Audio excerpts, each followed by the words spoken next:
Oh my god, is he nuts? You know nuts. He's crazy. Molaram, prepare to meet Kali in hell. Oh! Hold on, wait!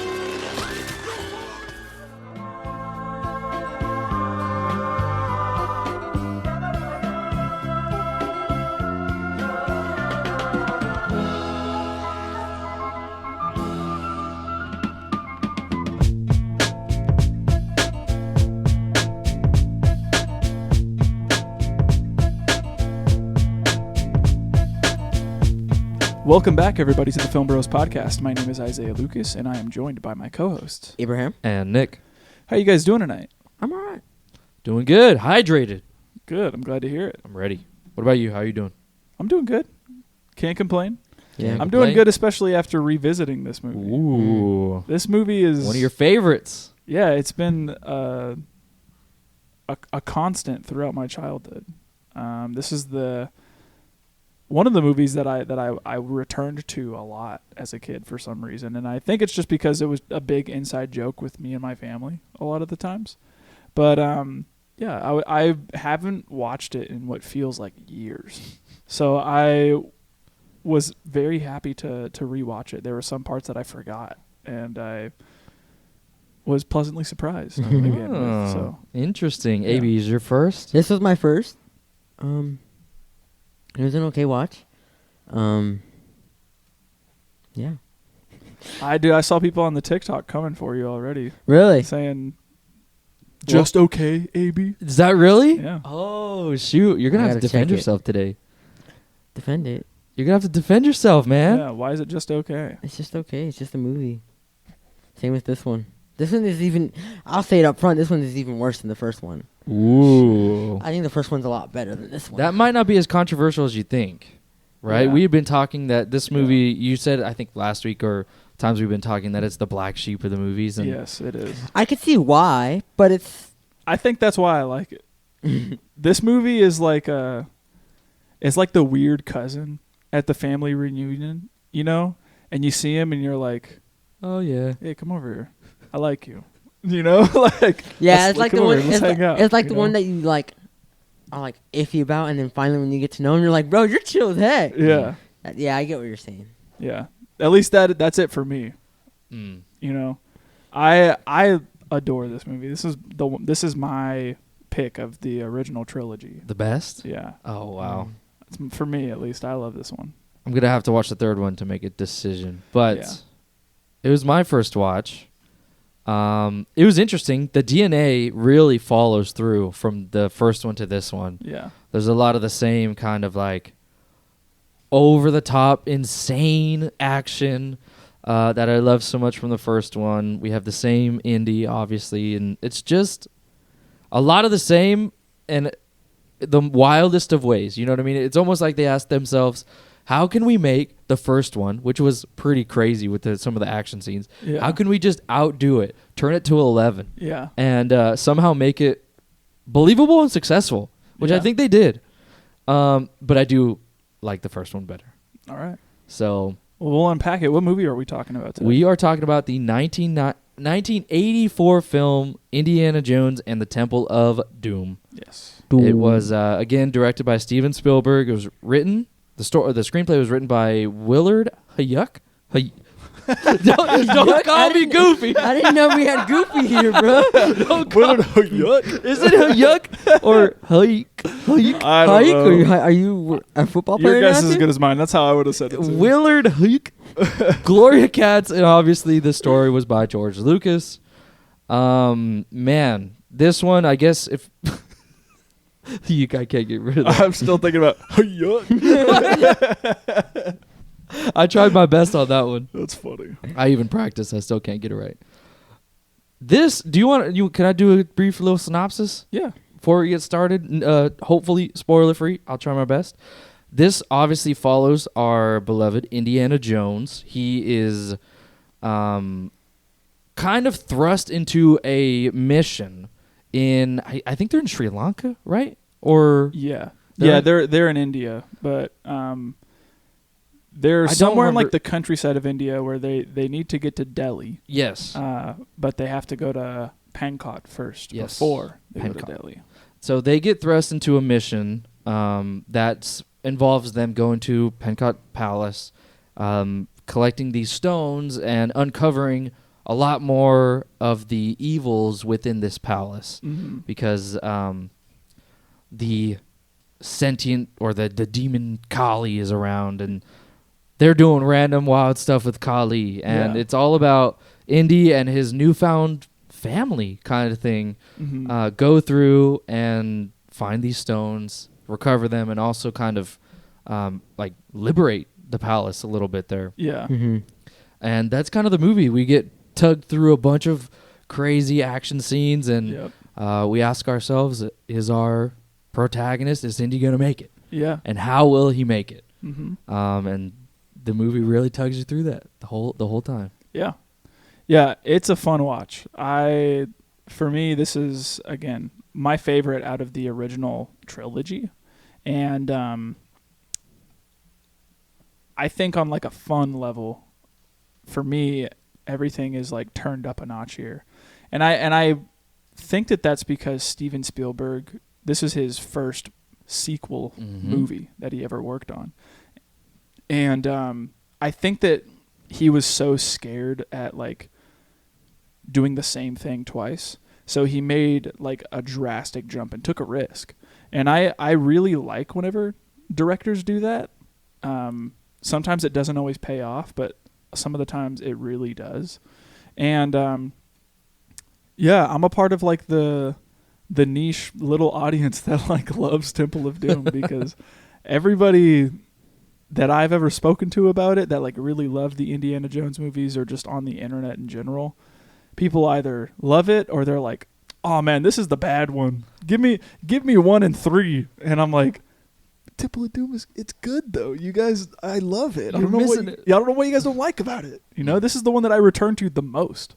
So I'm excited to talk about it. I have tons of memories with this film, and one of them specifically, I mean, this is like was an ever-present thing throughout my childhood. Whenever my dad showed us these movies, he would, wrestle around with us and tease us and stuff a lot. And whenever we would, we saw this movie and we loved it, and my dad saw how much we liked it, he would, wrestle around with us and do the Kali Ma like thing on our chest and be like, "Oh, Kali Ma, Shakti da," acting like he was trying to like rip our heart out and all this stuff. And it even led to like me and my brothers doing it to one another. Like, we'd be laying on the couch and like just want to mess with somebody. We'd be like, "Kali Ma," and like act like we were like trying to get our chest. It's. I remember when like you and like a couple of our friends from our youth group would come up to us randomly and do that to us from the back, and it would be like my freshman year, dude, because we went to high school together.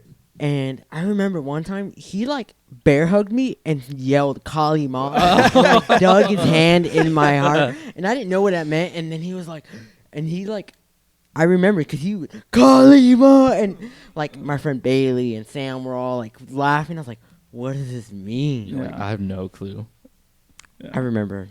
Yeah. This is the most memorable of the Indiana Jones films for me, probably just because of what it's meant to me in my childhood and all that stuff. But yeah, I love it. I'm excited to talk about it with you guys. All right, let's get to it. All right.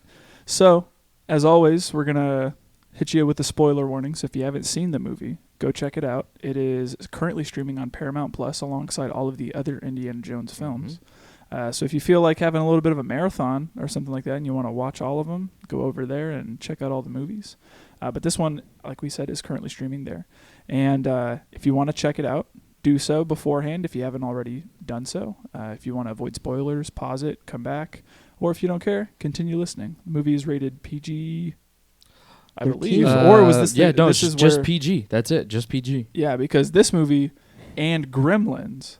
led to the creation of the PG-13 rating. That's the whole Gremlins, don't feed them after midnight or something that. Oh, wow. Yeah. So this movie, while it is rated PG, it would go on to be one of the causes for why PG-13 is now a thing. Yeah, I could see why. I can see why. It's true. Yeah. People straight up getting eviscerated in lava. Yeah. Oh gosh. So, yeah, check it out. It's a fun one. It's a ride.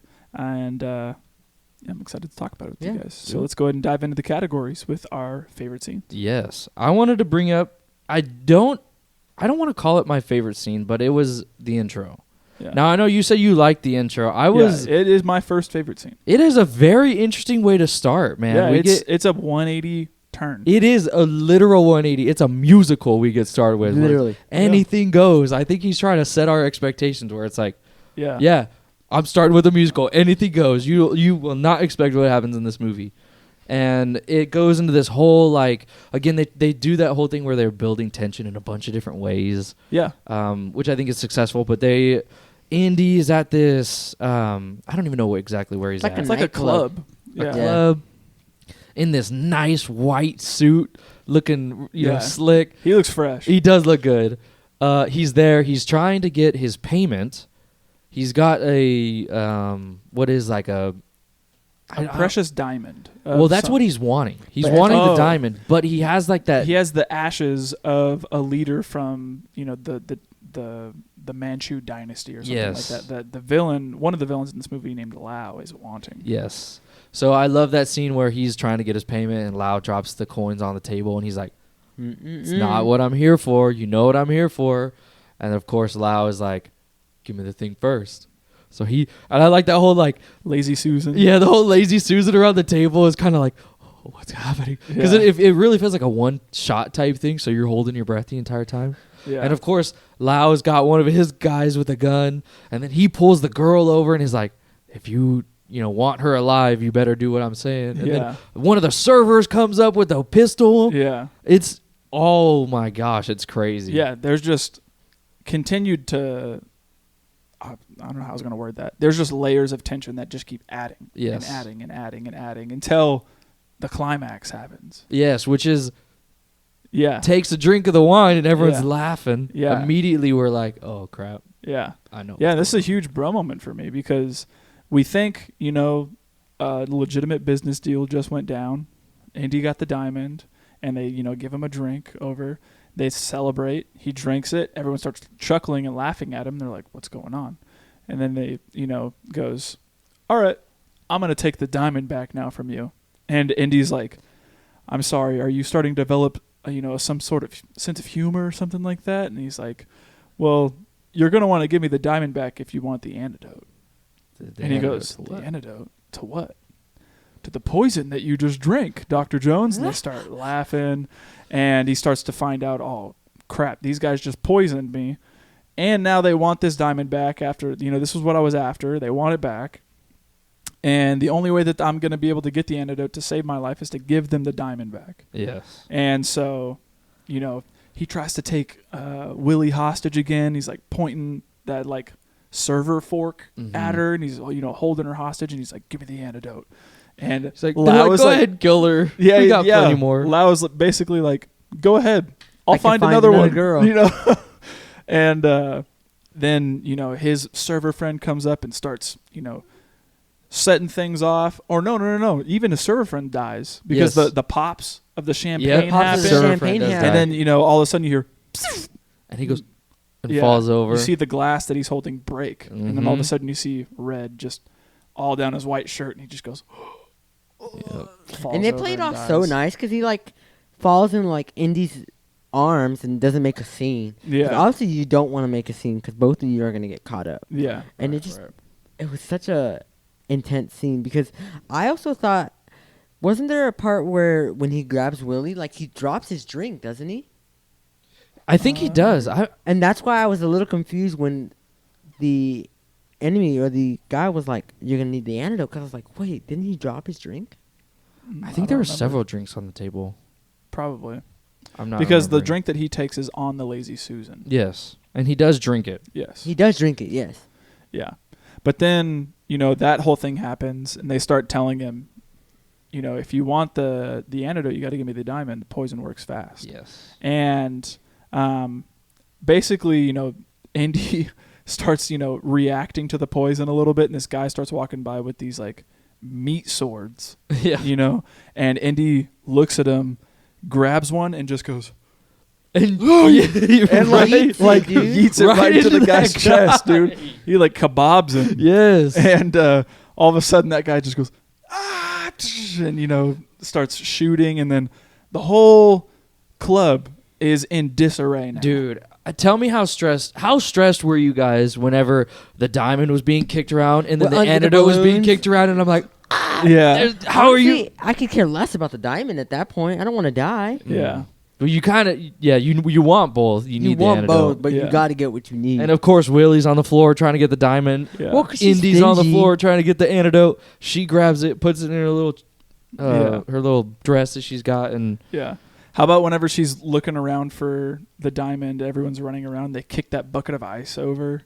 So then like it starts to blend in with all the ice. So now she's like, crap, now I got to sit here and look through all this ice alongside it. yes, Yeah. And then while that's all happening, not only are there people like running all over the club, now there's guys in all black running towards Indy, trying to beat the crap out of him. Balloons are falling from the sky. Dancers from the back are coming out thinking they're about to perform another number. There's just chaos just going on in this club. It is absolutely. insane.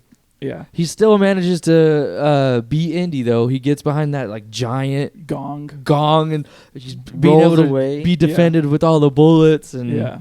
jumps out the window and lands on the car. Yeah. This is actually this is my first favorite scene. Okay, bring it up because who is driving the car? Dude, so they fall off the building and landing on these awnings and stuff like this. And like Nick said, they land on a car. And K. Hwang Kyu, as a kid, is driving this car.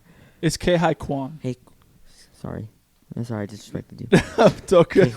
K. K-Hai Kwan. K. Hwai. Or Ki, I even think it's Ki-Hai Kwan. K. Hwai. I can't even. Call him by his name in the movie. Short Shorty. round. Shorty. Shoddy. We're watching Shoddy. different movies. Man. Shoddy like a melody.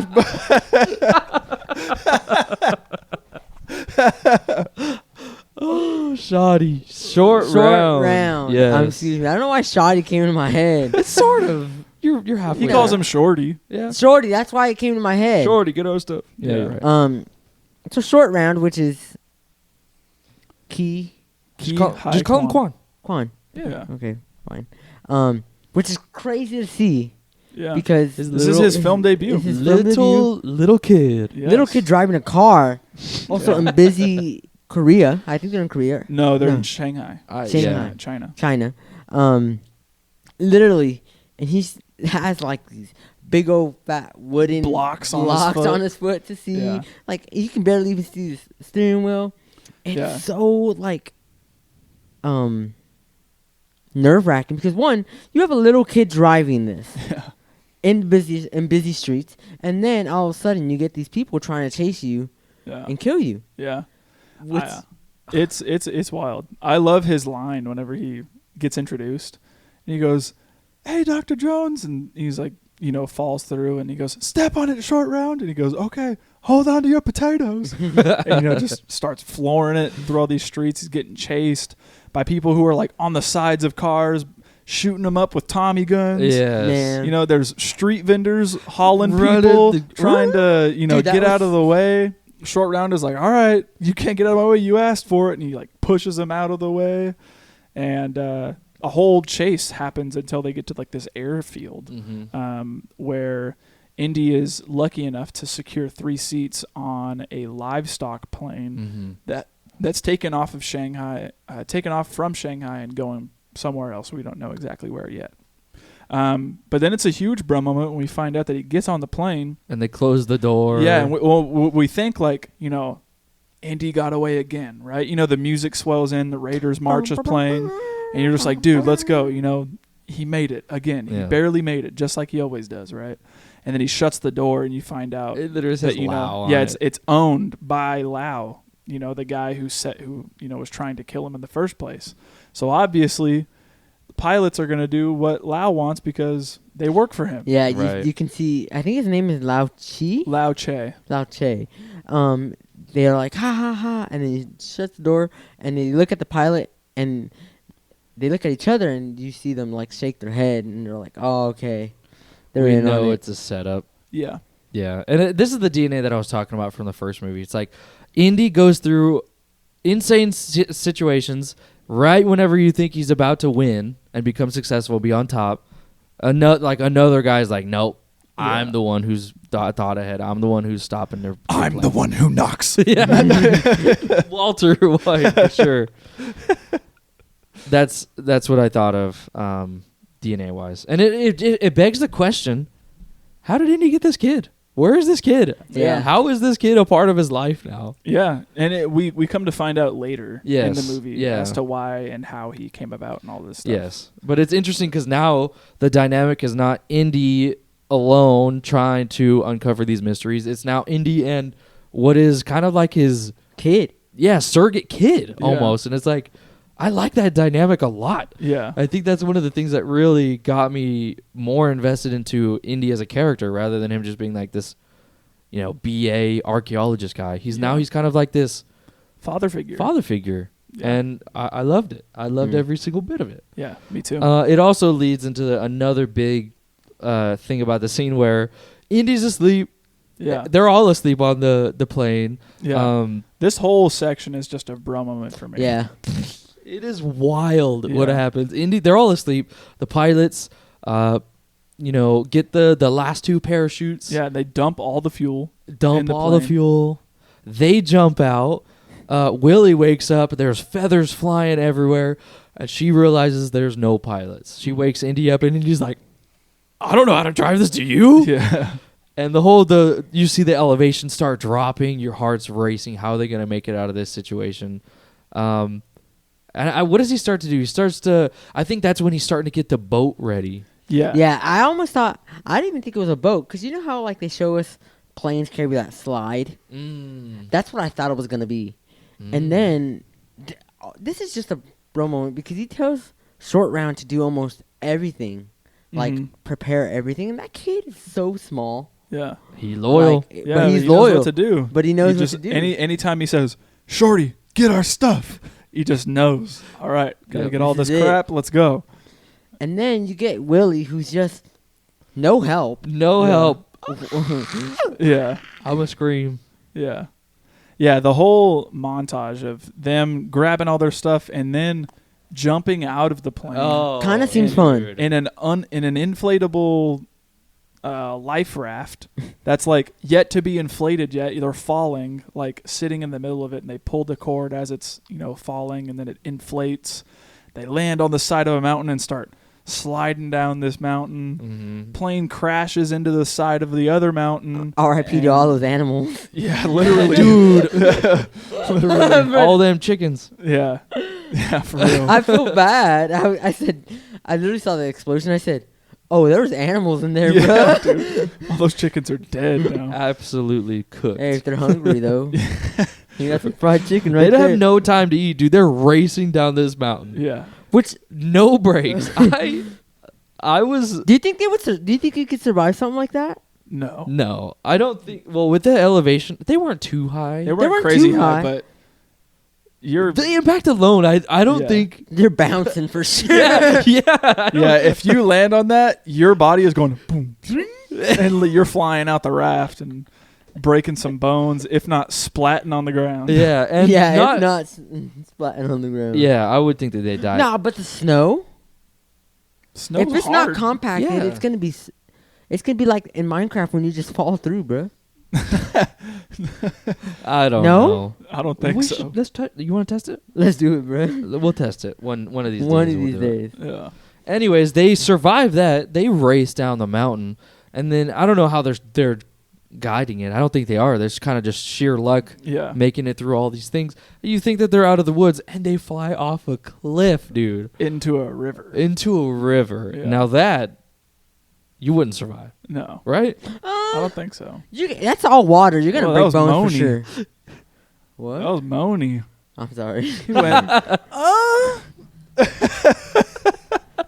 Man, are you just gonna dog on me this episode? Oh, we I might feel have to. But you're falling into water. Water is worse than snow. Yeah, if you gave me the option, falling 10 stories into snow is 10 stories into water. How high is Rainbow Pools? maybe 2-3 stories. maybe 30 feet. Not that. It's not. It looks. My body. The first time I ever jumped, like this is a little side story, but the first time I ever jumped rainbow pools, dude, the next day I felt like I couldn't move. Yeah, so I mean. Oh, so then yeah. So imagine flying off a cliff. Flying, Yeah. yeah, never That's mind. like the survival rate of the Golden State or Golden State. Golden Gate Bridge. Yeah, the Golden Gate Bridge is like, it's a miracle if you survive.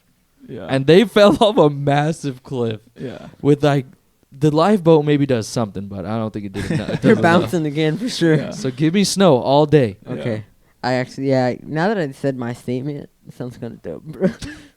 They make it though, and this is all of this is to lead them to A this desert. village Yeah. in India Yes.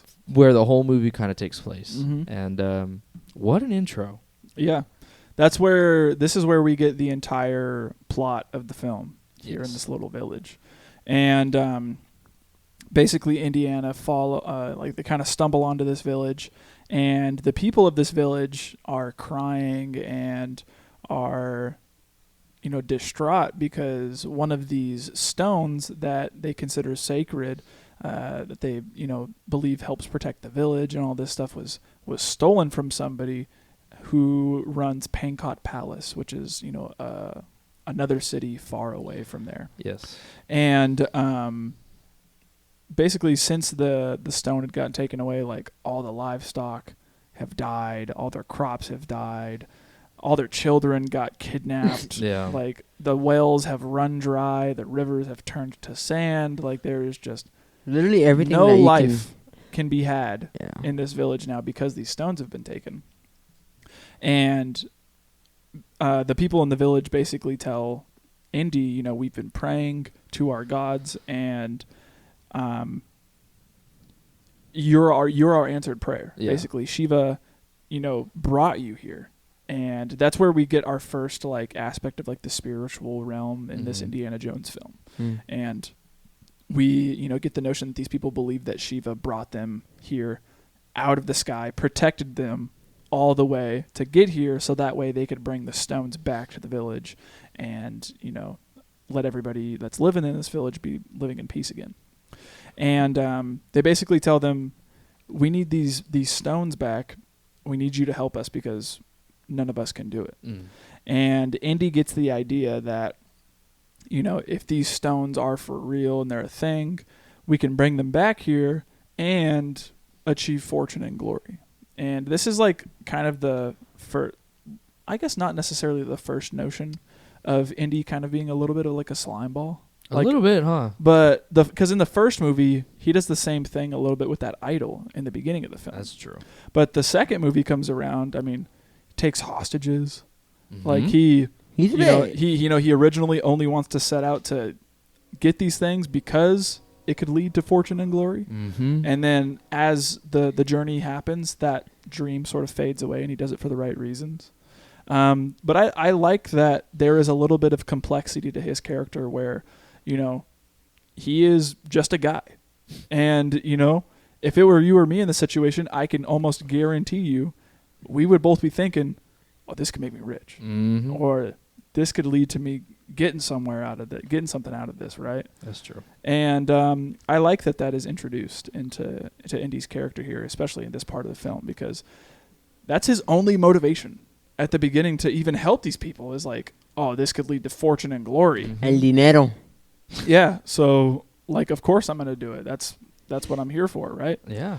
And he sets out on the journey to go to Pankot Palace to retrieve these stones, so that way he can do all that stuff. Is it 3 stones? Because It's 5. It's 5. There's Five? 5. There's 5 original stones, but the village only has 1. I was about to say, yeah, because I thought on their rock that were would you call it a shrine? Yeah. Their Yes. shrine. It only showed 1 spot for Yeah, so rock. they had one that was stolen, and then Pankot Palace had 2 that they found. Yes. And the other 2 are said to have been buried in Yeah. a certain location, which is Yeah, why they have which all is the why kids they have Yes, them yes. looking. Yeah. working on the chains. Oh, yeah, that makes all sense now. Yeah. Because if they have all 5, then it could lead to, there being I tons don't of know. untold power. Or something Wish I like could that, have seen right? all 5. Yeah. Would have been sweet. Yeah.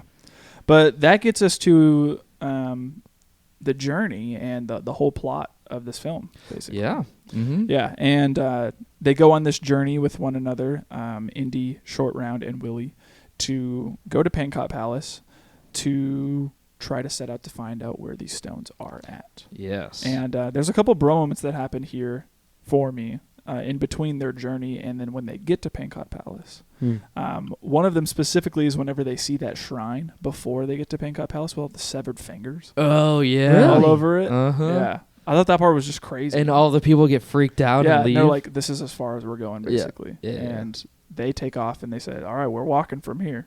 Mhm. Okay, I know what you're talking about now. I thought that whole, like, seeing that shrine and just how grisly it looked was crazy. Like, it's something that you will never see in an Indiana Jones film again, I think. And I also think it kind of sets the tone for other things that you're going to see throughout the movie. And I enjoy it. It's dark, it's different, and it's something when I see it, I'm just like, oh man, that's nasty but cool. Like, you know. So. That a little bit before was actually one of my favorite scenes is when Indy and Short Round are playing a card game. Oh yeah. And it's just by like the really fire. wholesome. It. Yeah. It's just wholesome. They're all, you're cheating. Yeah, exactly. And then he pulls the ace out. He's like, Yeah. And what he says is like, he goes, "You made me poor," or something like that. "You let me win."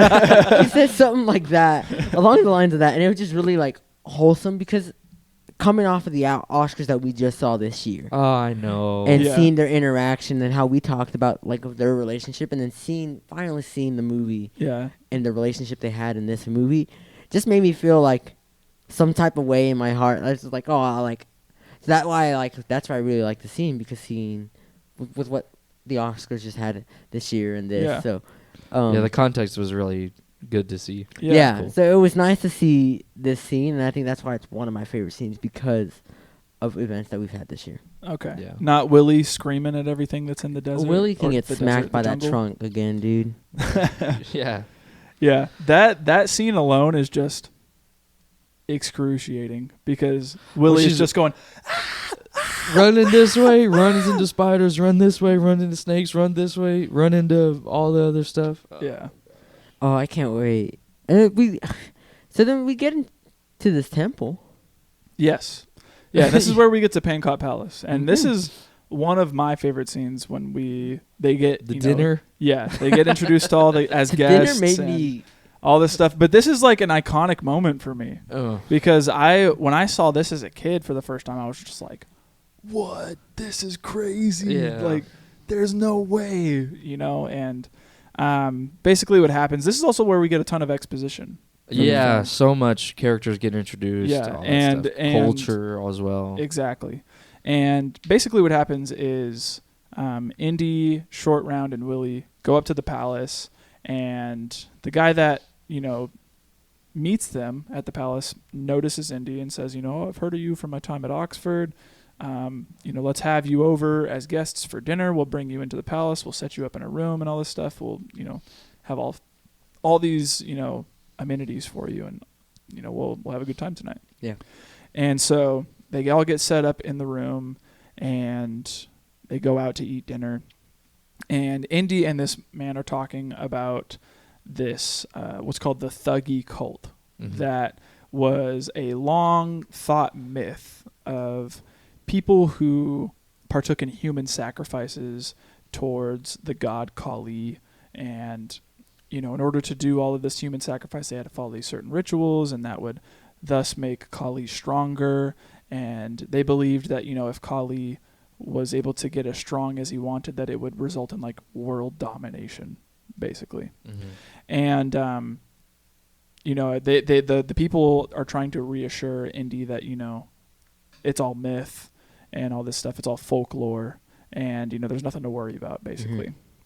But Indy, being the smart man that he is, was like, well, I know that this tale also involves the Shankara stones, which are highly sought after. And, a village that we were just at just got one stolen from them. So, They're like yeah, It kind of like- so he like pushes on him, and the guy's like, oh, that's also folklore, right?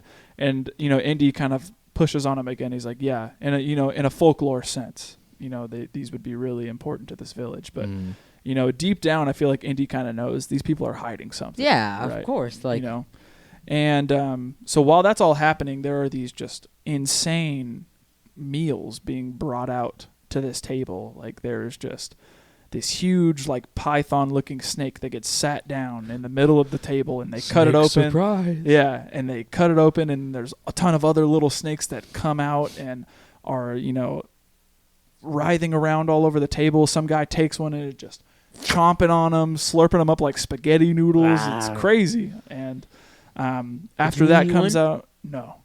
Yeah, after that comes out, then, these like tray of beetles comes out. It looks like dung beetles, honestly. Yeah. And huge. They like break them open, and they're like slurping on them like clams almost, Dude, it gets to the point where he like It looks takes horrible. his finger and just goes, Yeah. and I And bro. burps Like, I'm afterwards. eating some gross stuff. Like, do you know what chapulinas is? No.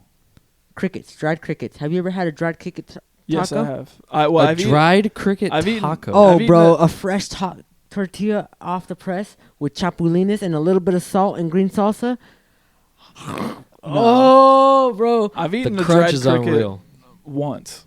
Oh, is it with like the barbecue seasoning on it or something like that? No, I think it's the same thing because I was at work and there were guys on the line With the bag. Yeah, and they had a bag and they're like, "Yo, eat one," and I Yeah. was like, Chapulín. "All right," and I ate it, and Yeah. it just tasted like spices. It Yeah. was like crunchy spices, Yeah. but the thought of me like, man, I just Eating ate a cricket. I just ate a bug. Yeah. Like That's pretty crazy. Yeah, and it's like, but this? A beetle? Yeah, I don't think I could. yeah, it's crazy. What about dessert, man? Oh, Yeah. This is a really big bro moment because Yeah. I got kind of like spooked. And usually, like, if I just don't want to see this at night. I think about it like staring at me, almost like in Hereditary when you see her in the corner. Yeah, Like if I saw, what was it? Like Chilled monkey brain? chilled monkey brains, but the head that comes out, the way that they like. No, I do not want to see that. That is, bruh. Like it's just, that's funny. it's evil looking, and I don't Yeah. want to see that. That's Yeah. funny. And it's Yeah, to me as a kid, I was just like, "What? This is crazy," What And then my eat? yeah, and my dad, as jokes afterwards would be like, "Oh, you know what I want for dinner? Chilled monkey brains. That sounds good." And as kids would be like, "Oh no, what?" And yeah, it's something to me when I watch this scene. I'm just like, man, this is wild. This is such a big turn for what the first film presented. oh, 100%. You could already tell this is darker than the Yeah. first one with just this. I even think it's a bro moment too when we find out that we're getting told about the Maharaja of the palace, and this guy, he's just got put into power, and he doesn't have a wife yet, and all this stuff. So Willie is like, oh man, if this guy doesn't have a wife, he's single. He could take care of me, Maybe buy I me could nice slide things, in. and have this rich, nice lifestyle. And then we find out that it's a kid that Yep. is running everything. It's a huge bro moment. I for also me. hate him. Yeah, He's just, yeah, but then I also like that this scene just gives us the exposition behind all of the evil that's taking place at the palace underground. Yes. But yeah, That leads to my favorite scene whenever Indy gets kind of ambushed in his room as Oh, he's yeah. waiting for some steamy time with Willie. yeah, some nocturnal activities. Yeah, as as Indy he would likes put to it. call it. I like this scene because I do too. I think it's written really smart. I think so too, because I was like, oh man, they're just gonna get together like that quickly. Yeah. And then immediately she's like, I'm not that easy. Yeah, And he goes, oh, okay, well, I don't I'm not need that you easy then. either. Yeah, I'm not that easy either. And they kind of like have this really banter back and forth of like, we both want it, but we're not gonna give it up easily. Like you want me so bad, you're gonna show it. And then Indy's like, no, I don't want you. You want me. That you're gonna show it, and I'm gonna go to my room. If you want me, you know where I'll be. yeah. You got 5 minutes. I know you'll be in my room in 5 minutes. But he's all, I'll be asleep in 5 minutes. Kind of a power move, honestly. Yeah. And they both go to their rooms, close their doors. They're looking at the clocks, and it's kind of like cutting back in between, and Yeah. they're saying what they said to each other, and they're like, can't believe he said nocturnal activities. Yeah. Well, and they're also doing the same things. They're both fixing their hair, smelling their breath, Yep. laying on a comfortable position to like look good. To You look know, if they appetizing. like come in and they're To like, look appetizing. I mean, for real. Yeah. And you know, the entire time, like it's cutting back between them, and they both want this thing, but they're too hard-headed to again give it up. Yes. And but the only thing that Willie doesn't know is that there's somebody else in Indy's room. Mm-hmm. And Yeah, and it's short round. yeah, short round and someone else. I don't think short round. Close your eyes, short round. Like, you know, Yeah. I don't think he'd care about that. But yeah, the other ambushed guy comes in and has like some kind of wire. Yeah, and he starts trying to kill Indy. He starts trying to choke him out. And I love this scene too because she ends up coming out and is like, Indiana Jones, you're up too good for you. I could do so much. Like she's just trying to get a reaction, and he's like, all he needs to do is just say help. Yeah. You know, but he's being choked out and he can't. Yeah. So there's all these like tension building scenes where it's like, he's gonna die. She's literally right there across the way. Yeah. If she just stormed in, all would be well. Yeah. And then I even love to where how he takes him out is like brutal, man. Yeah, it's crazy. He like flips over, and then what? How does he get his whip? So short round is sleeping. He wakes up and sees that the guy is harming Yes. Indy, and you know, he tries to help out a little bit, and then Indy flips the guy over. He like punches him a couple of times, and then short round throws him his whip. The whip finally The comes guy out. tries to run away. He wraps it around his neck, and then somehow I think the guy like tries to yank it up. Yeah, Yeah, his and and thing knocks gets- and Yeah. like knocks it into the fan. Yeah. So the guy that has it wrapped around his neck grabs the portion around his neck and tries to tear it out of his hands. And when he does, the end goes into the fan and starts wrapping around and wrapping Yeah. around until the guy hangs himself. Yeah. Yeah. Gosh. Yeah. Brutal, huh? It's crazy. Hey, Indy didn't do it. Yeah, I wasn't Yeah. expecting it. Also, I love too, and because they kind of inject funniness Yeah. into this scene too, because he storms into her room and she's expecting like, oh, He's about to ravage me. He's Like, here. like She's he's like- like, He's he like, comes "Calm in and down." he comes in and he's just like, He's like demon time. He's on demon time. he's ready, dude. He's got NBA YoungBoy playing in his head. yeah. Well, and even then she's like, be gentle with me, be gentle with me. Yeah. But she's wanting it though. She's wanting She it big says time. no. She doesn't say no. Yeah, she's like, okay, he's wanting it, but he's like all sweaty too, and he's there looking for if anyone else is An in enemy. the room, Yeah. and ends up not finding anyone. But I think he feels like a draft. Well, he sees Yeah. the flowers and then Yeah. sees like the flowers move, but there's no window open. Right. Yeah. So he goes in and there's a statue there and he puts the hands on the press. And Dude, she's the way like, he does and it she is goes, like he's I'm worshiping. right here. Yeah. It was so funny. But they find like an open cavern Mhm. that leads into the whole Thugee underground Yeah. Ceremony. that they're ritual, doing. ceremony place. And Yeah. I extend that whole thing. I thought was tension building and also funny. But it's when they get into that whole circular room. Oh yeah. My gosh, this scene is crazy. Crazy. I love it. I love this scene. He's doing his thing and he How goes. about first whenever they get into that portion when they're walking on all the bugs? No, I don't even want to talk about the bugs. Because bro there's one moment bug for me. specifically that I saw on there. The stick that I, bug? Yeah, no, like crawling no, on his that head. So in Mexico they call it a tindarapo, and in here they call it a tailless whip scorpion. And there's so many in there that I got the chills because when I went to Mexico there was one on my You said a pillow. whip. Oh. A tailless whip scorpion. Are they like the wider ones? Yes. I think I know which one you're talking about. Whip scorpion. Yeah, there are tons of bugs. And that is a crab. yeah, they're terrifying. Yeah, they're not poisonous. Oh, They're not dude. poisonous though. Yeah, that's a scorpion. That's It's a type of crazy. like spider, but in Mexico there was one on my pillow, and I had done some over the age activities, and I was I think at you mean home. under the age activities. I was under the. You don't condone that. sorry. Geriatric over I was in here. Mexico. I was a little under the influence of alcohol, and it was like I was like 19 years old, but it was Mexico, so it was legal. And this was on my pillow. Yeah, that's And I screamed and I told my dad, what do I do? He goes, well, just move it with your hand. It's not going to bite you. But this thing was like this huge. No. And I've never seen anything like that in my life. Yeah. And then my dad came and moved it with his hand. Yeah, that's a worse form of a spider. So then Yeah. I saw that on all the bugs, but there were so many of them. Yeah. And then it just made me think I got to chew. Yeah.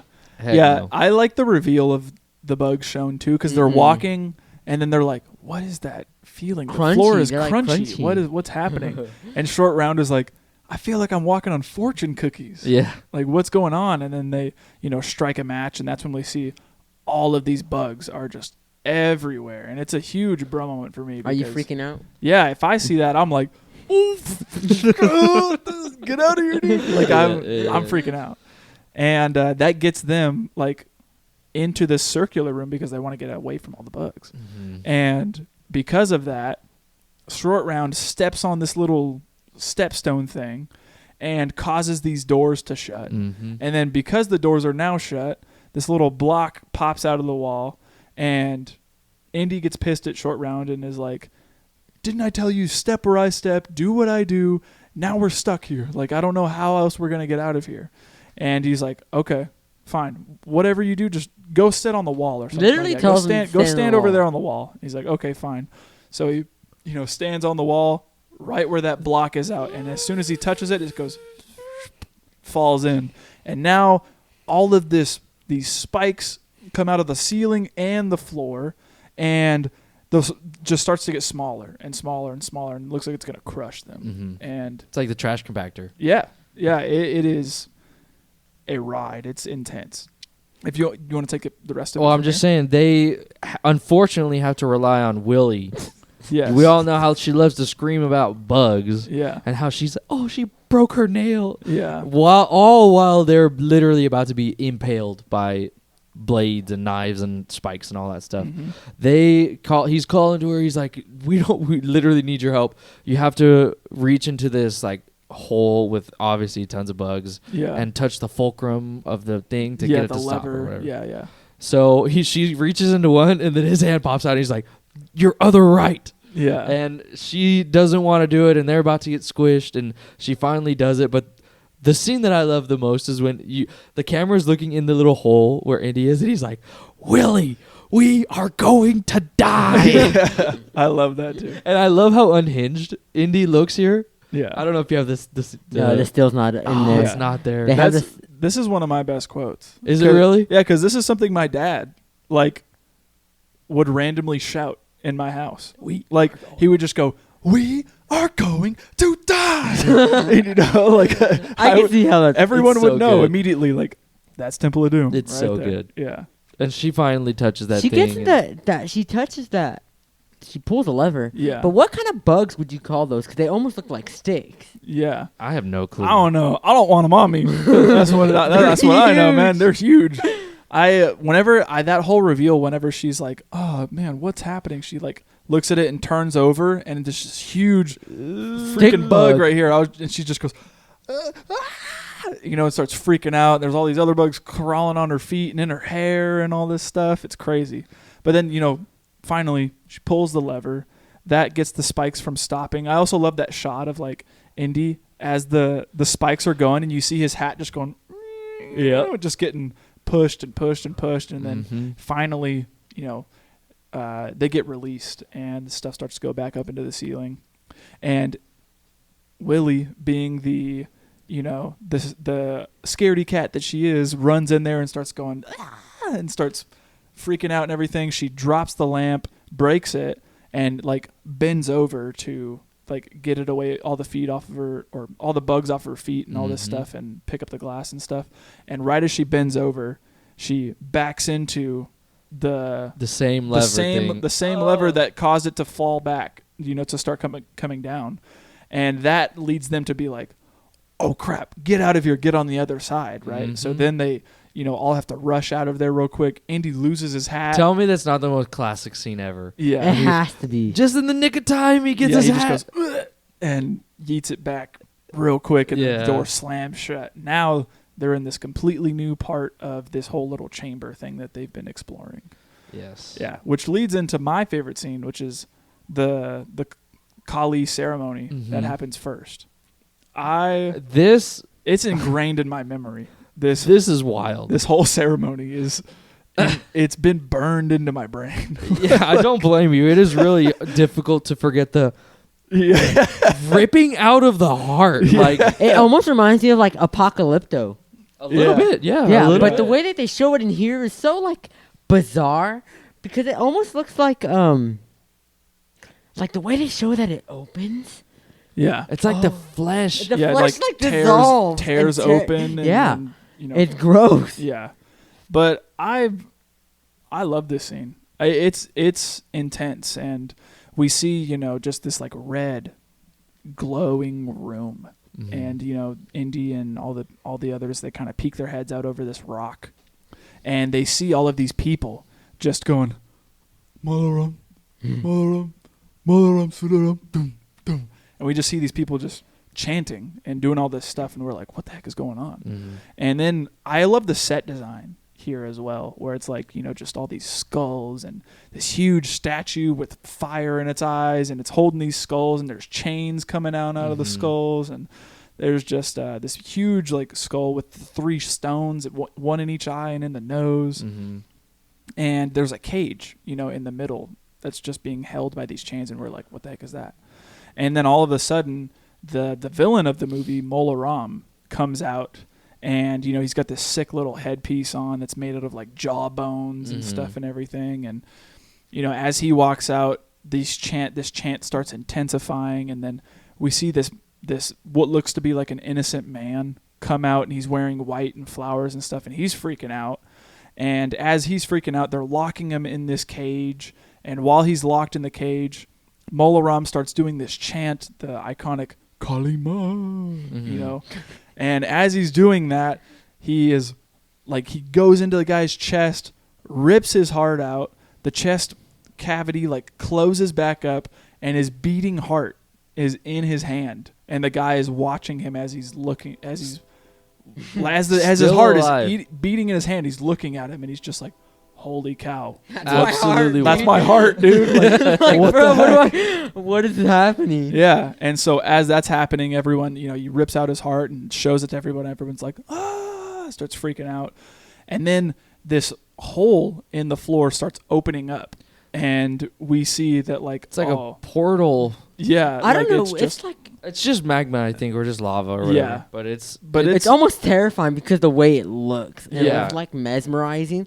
Because I know if I would see that, I'd be like, this is gonna, like, there's nothing I can do. Well, obviously there's nothing you can do. You're in a chain thing. Like that has got to be the most like gruesome death. Yeah, though. Like seriously. I would never. I didn't think they were gonna show it. Yeah. When they barely show like the magma's popping, the lava's popping, Yeah. and it finally like catches him and just engulfs him in flames. Yeah. And then you hear him Just yell. screaming. Yeah. Yeah. As that's happening too, and like when it cuts back, and you know, you see Mola Ram's holding the heart, and it starts to set on fire. The heart's on fire, bro. Yeah. That's crazy. Yeah. I one of the things that I love so much about that whole part is I had an old coworker that also shared my love for Temple of Doom, and we would always talk about this scene, and I remember I died laughing because I never really like remembered what Mola Ram was saying whenever he's like getting burned alive, and I remember that coworker like just shouting it out at the top of his lungs, and I just thought it was so funny at the time. But where, you know, he's, you know, being dipped in that lava, burning alive, heart is on fire, and he's just going, and like he's just like shouting at the top of his lungs. And I remember my coworker doing that. I was just dying laughing at that. But then, you know, that whole thing happens, and then the ceremony stops, and, you know, everyone kind of starts to go out of the room, and the sacrifice is over. And, you know, that's just another one, a chalk one up for Kali Ma, right? Every other Monday. Yeah. And then it leads to Indy trying to, you know, get into the little sanctuary room, whatever it is you want to call it, and, you know, swinging in there on his whip and grabbing the stones, and then trying to make his way out. But as we know, things don't always work out the way Indy wants them to. And then you hear some kids yelling in the background. Yeah, you start hearing some shrieking, and you're like, what the heck is that? There's screaming going on, right? And so he starts to investigate that. And as Short Round and Willie are watching, they get taken by some of the people that we saw were trying to kill Indy at first. And then we see Indy stumble upon these mines full of children. And that's when we come to find out that these are all the kids that have been kidnapped, and they're being forced into child slavery. Yeah, Which is crazy. one of the biggest bro moments for me. Yeah, like another huge dark turn that this movie takes Yeah. is showing you that these kids are being forced into mining for these other lost Shankara stones. Yeah. And I like too that we straight up see kids getting whipped. Like Yeah. they're like getting whipped and all this stuff, and Indy sees that and he grabs a rock and like hurls it at the guy. And I'm like, what are you gonna do, dude? yeah, that gives away his location, unfortunately. And then, they start fighting and all this stuff. Indy gets overtaken. And that's when we come to find out that, there's this, they put him in this like prison little cell thing that they have, this lockup. And then we find out, Short Round and Willie are also there. But then these kids that are there start telling Short Round about how basically they're gonna make us drink the blood of Kali. And whenever we drink the blood of Kali, we go into this darkness state where you're aware of everything, but it feels like you're in a nightmare. And you basically become like this like mindless zombie. And you basically have no control over yourself or your actions or anything like that, and you are just another cog in the machine. Like a drone. Yeah, and it just gets even crazier from there if you thought it couldn't get more crazy. It gets insane because one of the kids in that holding, like, whatever they're in, that cage, is what I guess you would call it, tells Short Round, like, I've been praying to die. Like, I don't want to do this, which is insane. Yeah. And like you said, if you thought it wasn't going to get any much darker, like, it gets darker. Yeah. Yeah, this leads to my whole favorite scene of when Indy gets kind of hypnotized, when he's forced to drink the blood of Kali. Yeah, he straight up gets possessed. He gets possessed. There's a voodoo doll involved. Yeah, to get him to open up. Yeah. I was pleasantly surprised. I figured that he, like, same with the, a little bit with the poison at the beginning too. There was a part of me that was like, he didn't drink it. He's safe. But no, he was poisoned, and now he's poisoned again with the Kali blood. But the whole time I was thinking, is he faking just to get on the good side? I can't tell. Yeah. I really can't tell until he gets to the whole scene where he's locking up Willie into the cage, and you see this like deranged look on his face, and you know that he is 100% on the side of he's Molaram. gone. Yeah, he's gone. He's gone. And I was really captivated. He's lost in the sauce. Seriously. Kali blood tasted a little too good. Yeah. And I was captivated by it, man. I really enjoyed seeing Indy in a like this altered state where he's not Indy anymore. Yeah. And I even liked when he goes that whole thing where Willie's pleading for her life, telling him, Indy, where are you? Come back to us, all that stuff. Yeah. Locks her up, she spits on him. They're lowering her down. She gets like 5 inches from the magma. Yeah. And Short Round comes out of nowhere after escaping his little imprisonment. Yeah. And the pleading that he makes to Indy, I think is so wholesome here. Yeah. It's one of my favorite quotes where he goes, Indy, I love you. Yeah. Yeah. Tell me how like wholesome it feels. Yeah. And even like when he backhands him, I'm like, no, dude. I like know, like kid. Yeah. Well, and even then, that just drives home further the point. This is not him. Right. Like this is fully Kali that's taken over him. Right. Yeah. Absolutely wild. And then we get the realization that the only way to knock people out of this trance is with fire. Yeah. So he burns Indy, and Indy is like snaps out of it. He's like, holy crap! What did I just do? I'm back. Dang. So that means the people they burn in the cage, who have taken the sauce. The blood of Kali. The blood of the Kali. nightmare sauce. Nightmare. So when they get close to the magma and the fire, they realize that. Yeah. Mm-hmm.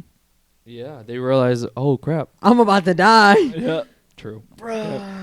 I just love it, and then it breaks out into this whole massive fight scene where Short Round's like, you know, I don't know if is this where he starts fighting, or is he just going like, yeah, get him. No. So they both fight, but at first, Indy tricks the people and is like, no, this one's mine. Yes. And, he dangles him over, and he goes, it's me, kid. I'm back. And, kind of winks at him a little bit. And then they, get back up. They start fighting each other and all the other people, and the score comes back in. Yes. And they're just going at it and all this stuff. Meanwhile, Willie is dangling for her life in this cage. Dude, and she's going down and then back up and then And down again. I'm like, Yeah, it's crazy. it is very crazy. And I loved the whole thing. The whole thing, I was just, again, captivated. Yeah. Thought it was. I have to say, too, I even love the portion whenever it shows, like, Indy, like, turning. When they put him he's in like, that room, and he's just like, No, I kind of Like- laughed. I thought he was really selling it. No, he I was selling agree. it for sure. But I laughed because now this is gonna sound really bad, and people might come for me. Uh-oh. I don't know if you guys ever watched football, but last year Tua, I don't know his last name. He got really hit in foot, like a bad hit, where he went to like a cardiac arrest or something like that, and he was like. Are you talking about the twitched. guy that almost died? No, that's a different player. Okay. I'm out the loop. His name is Tua, Miami Dolphins quarterback. He got hit really bad, I got to show you the video after. He's like bad, and then I saw Indiana Jones, and I said, "Oh, it's the same person, bro." Dude, that's awful. Dang. And I laughed, That's awful. but he sells it like It does. I- It looks like he's writhing in pain. Yeah. I think I specifically like this part, too, because it feels like a horror movie. It does, a little Like, bit. you Because were weren't you straight up- like chanting too or something? Yeah, you're straight up watching someone be possessed. And it's kind of crazy that this is all taking place in an Indiana Jones film. Yeah. Yeah. It's wild. And then you get to see him with that like paint on his forehead, Yeah. and you're like, oh crap, Yeah. He's at the dark He's side in the sauce. now. Yeah, Bro, he looks jacked, too. he does. he does Okay. look jacked. He looks good. Yeah. when you see him with the shirt off and like, especially when he's like pulling that crank back There's up, a fact, you I see think. all these veins popping out. I'm like, bro, Indy is yoked. Indy got yoked for this. He's on trend. Mm, He's like, He's on trend. What's that? he's got some steroids. He's it's using or not something, natural, bro. is what it means. Yeah. There's a fact where he said that he like knew he had to be. He probably was on like a strict diet. Yeah, because he Yeah. said he knew he Strict was gonna be workout. mostly shirtless for this film. Yeah. So I'm trying to find it. Yeah, he now. did sleeveless, man. You Yeah. saw it get ripped off. The right one there. sleeve. Look good. It's iconic. Look. Oh, it says right I here. think it's a look. As he knew that he would spend a large portion of his film shirtless, Harrison Ford underwent a strict weightlifting regimen to prepare for the film. In an interview of the DVD release, he credits being such in good shape for his quick recovery from a back injury while filming. Yeah. Yeah. Crazy. That's That crazy. fact. We'll get to that fact later, but Yeah. yeah, he looks Yoked. good. I'd be Yeah. scared. But this from here is just all. From here on is all my favorite scenes. Yeah, I don't Like, blame you. This is freeing the children, the I- mine cards, the mine cards, Can I like, just the say- can I- water. yeah, like the Can I whole just hit ending on of the- the film. The children real quick. Yeah. I laugh so hard when all those kids go up to Indy and all you hear is "Save me! Oh, yeah. Save me!" Yeah, they start Yeah. unlocking them. Oh all. my gosh, so cheesy, bro. Yeah, yeah, I love it, man. But this gets to some of the best scenes of the movie. Yeah. I agree. Short Round's the wholeheartedly. goat. The goat. Like, he helps so much and, like, is down for the cause. Oh yeah. For anything. If Short Round wasn't there, Indy would have been dead by Yeah. that rock 100%. crusher. yeah. Yeah. So, yeah. Full stop. I mean, seriously. Let's talk about Indy fighting the big guy in this film. Oh, You know, it's kind of a dude. callback to the first one where we fight the big Nazi around the plane and all that Yes. stuff. But now it's this huge guy that's been whipping all these kids, and now they're fighting one another. And I gotta say, dude, these punches that Indy Feel. keep hitting, they sound and feel like Indy is just Hammering, bro. taking these wallops. Like Mhm. they get hit, and Indy is like, Yeah, like gets all the air knocked out of him. Yeah, and like they're just fighting and fighting and fighting, and it gets to the point where they get thrown onto this conveyor belt. Yes, That's this rock tumbler that is just crushing all these huge rocks to see if there's anything inside of them, right? And they are now on a conveyor belt fighting for their lives to not get thrown into this like I don't even know what to call it, like this just huge spinning Cylinder, just like a- wheel. Like it reminds me of like a. I would just call it a rock crusher. A rock tumbler. I mean, like. But I'm thinking of the machine, you know, like that you like smooth out the pavement with. Oh, A roller? Yeah, the call it a paver roller. or the. I can picture it in my mind. I know Yes. exactly I what can't you're think of talking Hold that. on, it's called. Why don't I know? This is like every kid's Yeah. toy. A steamroller. There, steamroller. Yes. It's like imagine the steamroller and at the end over here, and they're on a conveyor belt Fighting. trying While not he's to. getting stabbed in the back with a freaking Yeah, voodoo that doll. blew. Yeah, that- while the Maharaja is up in a corner with a What a voodoo little doll nerd going, out there going. He's such a freaking little nerd out there. I couldn't help but be like, you you piece of You deserve to wanted- get smacked around. I wanted Short Round to beat the crap out of him. Yeah. Oh, and and so that- whenever we see Short Round, see him stabbing this thing, Yeah. you know, takes the initiative to go up there and fight him. And I'm like, the entire time I'm like, let's go. That's how you know Let's he's go down. Short Round. man. Yes. And Yeah. then I That's kind of some felt high bad fives. because I was saying a lot of mean things to this kid, and then I didn't realize he was under the Kali spell. Yeah. He And was? then I felt, Yes. That's why when he burns him, he goes, oh, take the left tunnel. He tries to help. yeah, he says the way out is the left tunnel. Yeah. And obviously I know they he go to says the that, right but I tunnel. didn't think about that. Yeah, he was burned He was by. under the spell. And I was like, oh, I feel bad because I was. I still hate him, wrecking though. I still hate him. Yeah. I don't blame you. But okay, tell me how you felt about when Indy, after he knocks that little kid off of his spell, Indy is not being stabbed in the back anymore, so he has the fighting chance that he Yeah. needed. He gets up, he's fighting that guy, and the guy's like tarp or little like His like scarf. scarf thing gets dragged caught. in. And Yeah. then he freaking Indy's holding on to the rope that's connected to him. He's going up as the guy's getting sucked under, and it's got that same vibe of the plane propeller Yeah. cutting that dude up. Yeah. Yeah, when you see Brutal. him just going under and you hear him going, and getting crunched, and then brutal. you just see blood just all over the place, and you see everyone just go, look away real quick. It's rough. It's crazy. And then it goes to the water scene.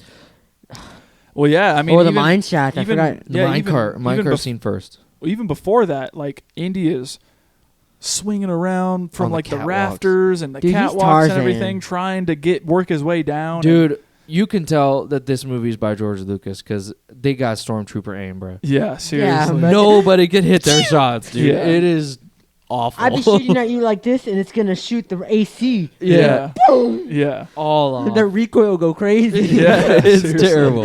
That was my aim on Rainbow Six Siege when I started. The compensator's not on, but it's just going like You got those SMGs that are just crazy. Dude, for real. yeah. That's us with the our first time shooting like a Tommy gun. We're just standing there. Yeah. Yeah, but he goes through all that catwalk scene where he's dodging bullets and fighting guys on his way there. Yeah. It's crazy. And then he swings into the mine cart that Willie and Short Round are in. Mhm. And as they get in there, they try to make their escape through these mine shafts and on the mine carts, and they go to the right tunnel. yeah. And the entire time Short Round is saying the left tunnel, and then Indy hits the right. They go to He the goes right. shortcut. He goes, let's take a shortcut, and then hits it. Yeah. And I was like, Yeah, no. it's like a blue tunnel and a red tunnel. one. You're going to the blue tunnel. Like, Yeah. They go to the red one, and it just is more chaos. yeah, absolute wild. Yeah, but I gotta say, every time I watch this scene, I'm like, that looks like fun. It does. It really Like, does. It looks like fun, and I immediately found myself again watching it and being like, why isn't this part of the ride at Disneyland? I know that, dude, for real. It blows my mind. Yeah. This is built to be recreated as a theme park It ride. should Yeah. be. Yeah. I don't get why it's not. Yeah. You could even have like people like shooting guns and then have those. The You know how air- there's, Air like, yeah, blowing yeah, at yeah. you. Perfect. Yeah. You hear The that, water Disney? splashing. Yeah. You hear that, Disney? Oh, I thought you. They're talking about the train Yeah, I that's was out like, there. I was like, what? Eagle Yeah. ears, man. Yeah. Yeah, but this scene, first off, I think the CG is kind of bad. In some parts, yeah. Or like just the whole like, it's like shaky. And there's people coming and like, cart falls and then they hit the cart and fall. And it kind of is Yeah. unbelievable. Granted, it's 1984. 1984. Yeah, I don't give it too much. I don't wreck it too hard for Yeah. that. But Yeah. yeah, it's crazy. I mean, Indy is fighting. There's 2 rail tracks. They're fighting. Short Round gets dragged, and he's in the middle. There's lava beneath them. I mean, He's getting stretched, man. yeah, He's like Genghis Khan. Like, stretching his limbs. Yeah. absolute nail biter of a scene. I think Yeah. this is one of the most successful action scenes of this movie. Honestly, Yeah. Even like when they go as far as to be like, all right, yeah, use the brake to slow us down. yeah. The brake breaks off. So then Indy's got to get out and try to stop it with his feet. Spider-Man, yeah, bro. Yes. say Spider-Man 2 alert. Yeah, so he starts trying to stop it with his feet. It slows down. His boot catches on fire from all the friction. Water. And he starts going, water, water, And then- water. And he looks down and you see that Mola Ram and all the guys broke this huge water tower to flood into all the mine shafts to get him out. And then all you see is just this water just rushing down. And he Dude. goes, water, water. And they start running. Oh, dude. It's even more intense. You think Even you could more. survive something like that? Like say you do have to hang on to the edge of the rock and the water's just pouring out. You think with the amount of pressure you could stay on there? I don't know. Just because I can I'm imagine it's trying just to gonna hang on go. for dear life. I would try my noise. absolute hardest. Have you heard like raging water before? No. It's like scary because it's just like. Yeah. It's powerful. Oh, bro, no.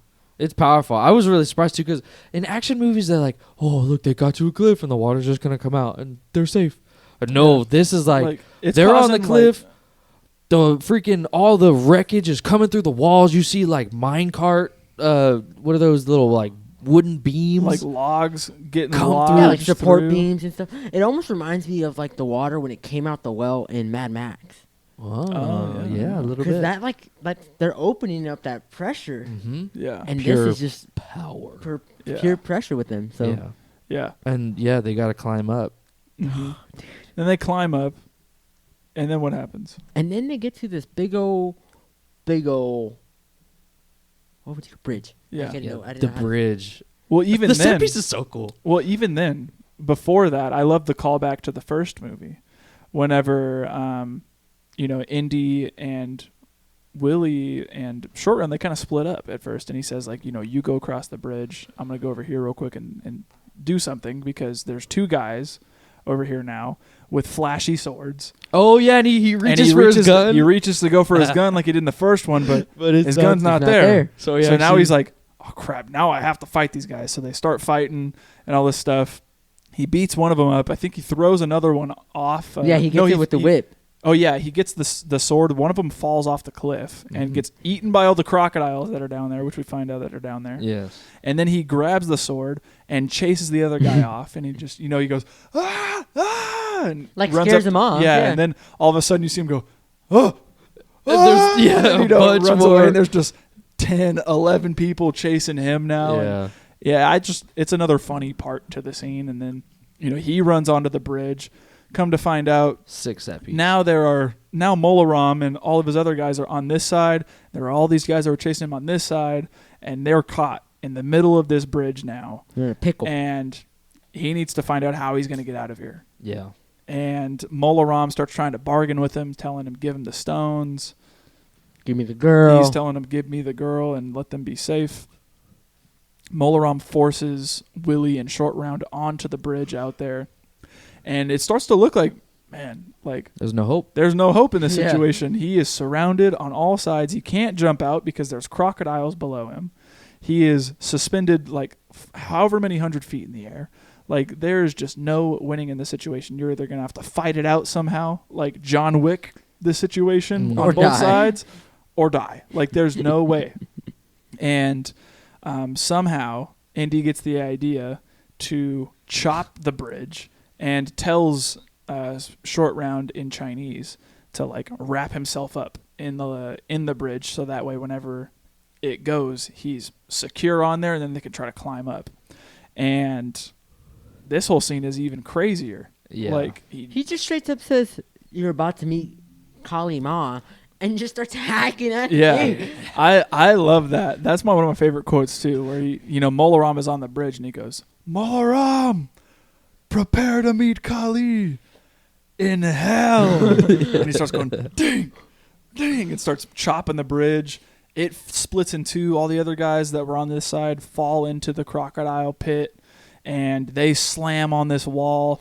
And now they are trying to climb up the ladder, Dude. or climb up the bridge that has now been made a ladder, and are also fighting in the process of doing it, and like whilst trying to also secure the stones that are in this bag that Indy has. And yeah, this whole scene is just Do you think insane. you can climb that? I think if I had there's enough room in between the planks that you could. Yeah, but when you put it in context of all the stuff he went through beforehand, Yeah, and how fatigued and tired you'd I would man. be. I I'd think be I'm like, doing like I'd one be like, step. I'd be like, just let me go. I mean, maybe adrenaline would Yeah. really play a factor here, where you can like just get what you need to do done. That's true. Yeah. But yeah, this whole scene is crazy too, because we find out Mola Ram is like a nerd. He's a chicken, man, and he starts throwing his guys overboard to try to save himself. oh, annoying. And then Mola Ram and him are like fighting with one another. Short round and them kick him down, and he like falls, and it gets down on Indy's level. They start fighting, and you betrayed Shiva. yeah, Oh, and they start to glow. Yeah, and that's whenever they start fighting for the stones, and Indy tells Mola Ram, "You betrayed Shiva," and he starts doing this chant, and the stones start to glow and to heat up. They start like burning through the bag, and then all of a sudden we see two of them fly out into the water down below, and one of them starts to fly out too, and Mola Ram tries to catch it. It burns him in the process, and whenever he does, he falls off and throws the stone. It stops. Indy catches it, and then we see Mola Ram fall down to this crocodile pit and get torn up by crocodiles. As he should. Like, it's crazy the amount of violence that this movie has Yeah, For compared to PG. the others. Seriously. Yeah, and then Indy saves the day, brings that one stone back up, brings it back to the village. Peace is restored. All of the kids come back to the village, and the day is saved thanks to Indy, Short Round, and to Willie. Yep. But yeah, that is Indiana Jones and the Temple of Doom. Mm-hmm. You guys, we miss anything for favorite scenes? I don't think so. We hit it all. Me too. All right. Mine are all done. Well, if that's it, then let's go into our best quotes. We've kind of already hit all of mine. So Yeah. if you guys have any others. I wanted Yeah, to find the one that I was talking about, because I wanted to say it like. There was the one where he was gonna cut the bridge, and Willie goes, "He's nuts," and then he Short Round goes, "He's no nuts, he's crazy." Yeah, that's a good one too. That I laughed I at. keep telling you, you listen to me more, you live longer. Yeah, So anything, true. anything Short Round says is just great. Yeah. I love his He's character. got some of the best scenes. Hang on, lady, we're going for a ride. Yeah. Anything else in regards to best quotes? Nope. All right. Let's move on. Any bruh moments that we haven't hit on? What No. about Willie yeeting that snake? Well, yeah, dude, I forgot when- about yeah. that. Whenever she didn't even realize it was Yeah, one. she though. keeps thinking it's the elephant because the elephant keeps smacking the back of her head with its trunk. right. And the entire time, she just keeps getting, cut it out, stop. And it like wraps around its neck. Yeah, and then all of a sudden this snake starts kind of landing on her. She thinks it's the elephant's trunk, and she goes, "Will you stop?" And throws it, and we just see the snake get launched. And then even Indy gets freaked out because he sees it and goes, "Go!" And we It's probably recognize like a poisonous snake. Yeah. I hate snakes. Yeah, and it's his fear coming back, right? His fear of snakes. Hate snakes. Yeah, so he starts freaking out, and then she yeets it, and he's just like, "Oh, crap! You don't even know what you just threw." And yeah, I thought that was a whole real moment for sure. No, I think we talked about most of them. I said the voodoo doll was. The voodoo doll is crazy. I forgot Yeah. that those things were even like round or a thing. Yeah. Yeah. I forgot about that. Indy slapping Short Round I thought was just crazy. Yeah. I did not expect them to show it, Yeah. and it was wild. What else do we got here? I think that's it. Yeah. It's it for Oh, me. what about whenever they were on after the bridge was cut and they were hanging there and freaking Molderon was trying to take Indy's heart. Oh yeah. He was about to do it. Mm-hmm. I thought that was wild. Yeah. I think that's it. Yeah. Yeah. Definitely. All right. If that's it for the bro moments, let's move into some facts. Yeah, let me hit you with the budget real quick. And the budget for this was $28 million to make it. Wow. Opening weekend, it made $25.3 million. Jeez. And then gross for U.S. and Canada was $179.8 million. Gross worldwide was $333.1 million. Wow. Oh yeah. It made Still its money for sure. an absolute success. 100%. Yeah, I had also seen too that this movie is an Oscar winner for best visual effects. That's cool. Yeah, I thought that was pretty wild. I This didn't film know was that. actually banned in India. Did you know that? It's banned in India, and it's never going to be shown on India. What am I saying? On on India's TV channels. I'm sorry. That's funny. All right. Yeah, I guess I mean can see it. they have reason to. They have right? reason to. I had seen a couple of things in regards to people thinking that this movie is a little bit racist, and I can see why that they would think that, or Yeah. that they would come to that conclusion in some aspects. Right? Right. Indians don't eat chilled monkey brains and dung beetles. Yeah. Right. It's a little like Yeah, but over the top there. Yeah, I don't know. Whenever I watch this movie, and even when I do still watch it, I don't think of those scenes as, I guess in that regard. Yeah. I look at them and I'm just like, oh man, this is just the craziness of it all. They're trying to really play it up, but I get that I can can be see how can it's be a offensive. harmful Yeah. portrayal, Yeah. because I mean, people listen to podcasts for their news. That's yeah. Like, how many more people are going to watch a movie and be like, oh, that's really how things are? Yeah. That's really what they eat. Yeah. Yeah, and that's not the case. I have a fact here, actually, in regards to the bug chamber scene. Okay. Yeah, so Kate Capshaw, the one who plays Willie, she was really covered with over 2,000 insects in that scene alone. Oh, dude. Right. And in order to do this, she had to take sedatives prior to the scene to calm her down a bit, because she had a huge initial fear going into the scene. Oh yeah. I mean, who wouldn't? But because of the sedatives, she claimed that the sedatives did their job. They definitely worked, and they got the scene because of it. That's great. Yeah. How much money for you to go in there without any sedatives? No, and they're not poisonous. Oh, I don't know. I just That's some fear factor stuff. Right? that is maybe 10K. I think I'd do it for 10K. I would. 100%. Yeah. If they're not poisonous, If they're not poisonous, the fact I that just they're- don't like the way their legs feel. That's what I'm saying when they're crawling. That's the worst part to me. Like I just don't like. Yeah, it just the way it feels sticky and hairy. I Yeah. can't handle it. Yeah, that's not for me. Absolutely gut wrenching. Yeah. We had mentioned earlier about a injury that Harrison Ford acquired during the filming of this. Last time we said that they all got food poisoning. Well, this time he suffered a herniated disc when they were going through the scene where the Thugee assassin came in the bedroom. Now, he had to, the whole shooting had to be shut down while he was flown out to Las Vegas for spinal surgery. Wow. Now, they a large portion of his filming was actually performed by stuntman Vic Armstrong. Now, a lot of the times you hide the face of the stuntman, obviously, because they don't always look exactly the same. Well, not a lot of camera trickery had to be worked around with Vic.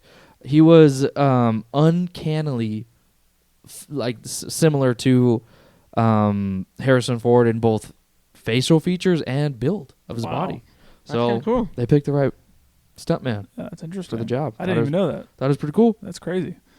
Like I had mentioned before, this is Ki Hai Kwan's film debut. Yeah. And I think his story actually is really cool in regards to him getting the part for the role. There was an open casting call put out to all the elementary schools in the area to find a young Asian actor to play Short Round.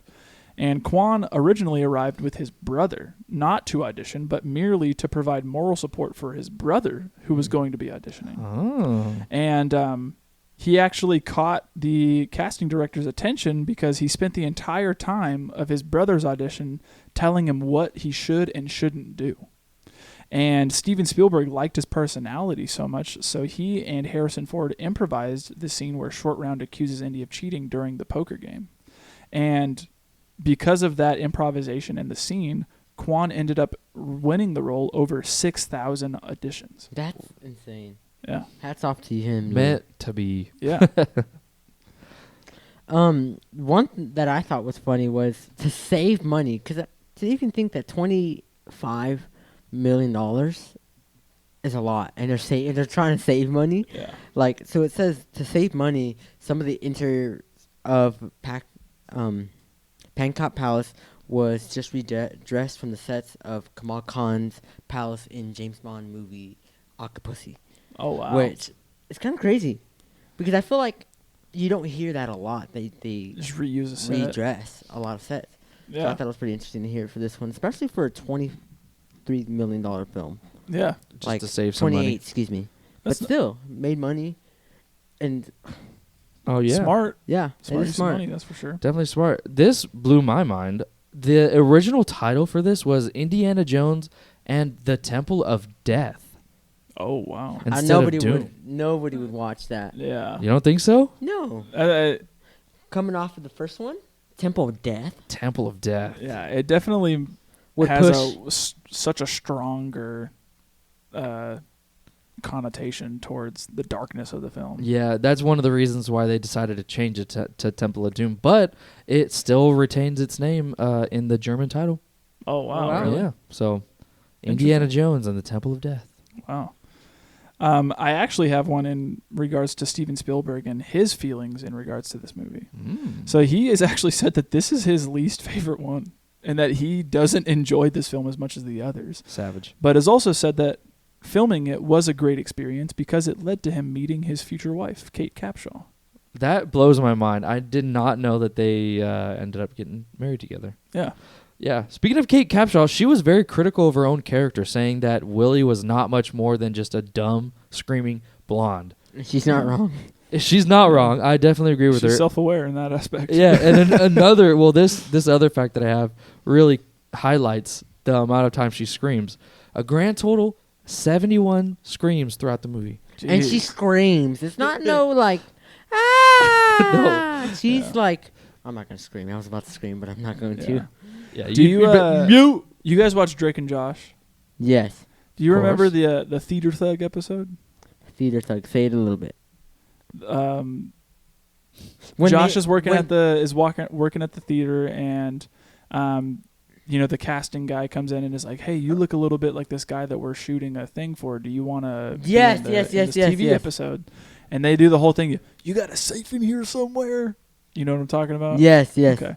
So Willie's screaming reminds me of Helen whenever she wants to be in the TV show, and she comes out and like she just comes in out of nowhere and starts going and starts like staring at the camera, and then the director's like, "Hey, could you like get me a hot dog or something real quick?" And she's like, "Oh, I have to run across the street or something to do that." And he's like, "Oh, that's okay. We'll wait for you." And she's like, "Okay, right. I'll be back real quick." She walks out, and then he goes, "All right, let's shoot another one real quick. Like we need to do this while she's not here because she's just gonna keep screaming in the camera." Yeah. That That's kind of reminds me exactly of Willie. like Willie. Yeah. My last one actually is in regards to the creation of the PG-13 rating. Ooh. Okay. So this movie and Gremlins, like I'd mentioned before, are what led to the creation of the PG-13 rating. And many people felt that both movies were too violent for a PG rating, but not violent enough for an R rating. Some believed that both films would have been rated R if Steven Spielberg's name hadn't been attached to either of them. There was a movie that came out in 1984 as well called The Flamingo Kid, which was the first film to receive a PG-13 rating, but it would later sit on the shelves for 5 months before it was ever released. Wow. However, the movie Red Dawn, which also came out in 1984, that's a classic, was the first film released with a PG-13 rating ever. The Red Dawn. I guess not ever. Red Dawn. It's a movie about communists coming over and taking over America, and these group of teens try to fight back. Oh. Yeah, it's a classic 80s movie. Yeah. It's the 20th highest grossing film of 1984. Yeah, it's a crazy movie, that's for sure. But that's it for facts for me. If you guys have any more. That's it for me. Yeah, me as well. All right. What doesn't work for this movie? Immediately off the bat, I'm going to say the first is better than the second one. How And- so? Justify it. Okay, and this is why. Let's hear it. I feel like this is more about the girl and Indy than it is even escaping, even like the art artifact. Like the first one, it's about the art. It's about the artifact. It's like trying to get it to where it belongs and this and that. This is not. Yes, it is about the artifact, but I feel like it focused so much of its time on Willie. In my opinion. I mean, she From the definitely beginning has of the scenes, movie- but I don't think the movie hinges on her character or anything like that. I mean, she's there to add tension. But I at the don't end know. at the end of the day, whenever I watch the movie, I'm not like, oh man, I'm watching it for Willie's and Indy's Yeah, relationship. yeah. No. I get you. I don't know. I just feel like it was just more about them than the art piece and escaping.